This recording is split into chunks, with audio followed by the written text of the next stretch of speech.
मनु शत्रुपा को मिला वरदान, हुआ श्री राम अवतार। महाराज स्वयंभुव मनु और उनकी पत्नी महारानी शत्रुपा से मनुष्य जाति की इस अनुपम सृष्टि की रचना हुई।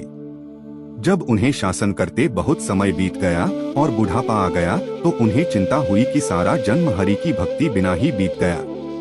पुत्र उत्तानपाद को राज्य सौंप दोनों ने प्रसिद्ध नैमिषारण्य तीर्थ की ओर गमन किया। वहां वह दोनों द्वादशाक्षर मंत्र ऊ नमो भगवते वासुदेवाय का जाप करने लगे।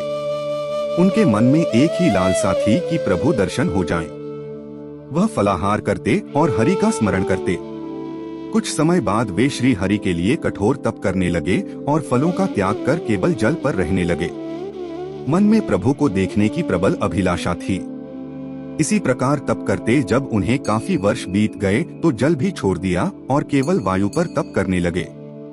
जब और समय बीत गया तो वायु का भी त्याग कर दिया और दोनों एक एक पांव पर खड़े होकर कठोरतम तपस्या करने लगे।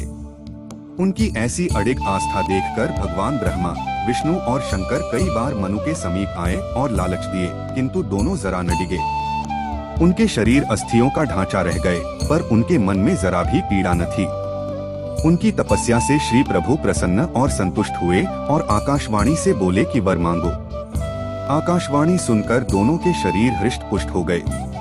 मनु दंडवत हो बोले कि हे प्रभु, यदि आप प्रसन्न हैं तो कृपया हमें अपना वह स्वरूप दिखाइए जो शिव जी और काकभुशुंडी जैसे आपके परम भक्तों के मन में सदैव बसा रहता है।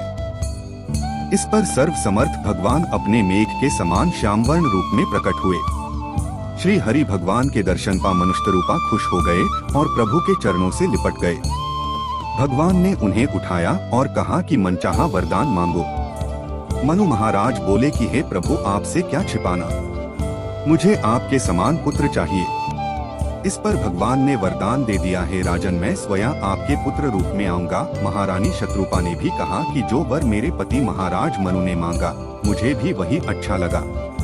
कुछ समय पश्चात मनु और शत्रुपा अयोध्या के राजा दशरथ और महारानी कौशल्या के रूप में जन्म लिए और सर्वशक्तिमान सर्वेश्वर भगवान उनके घर इच्छा निर्मित मनुष्य रूप में श्री राम होकर आए।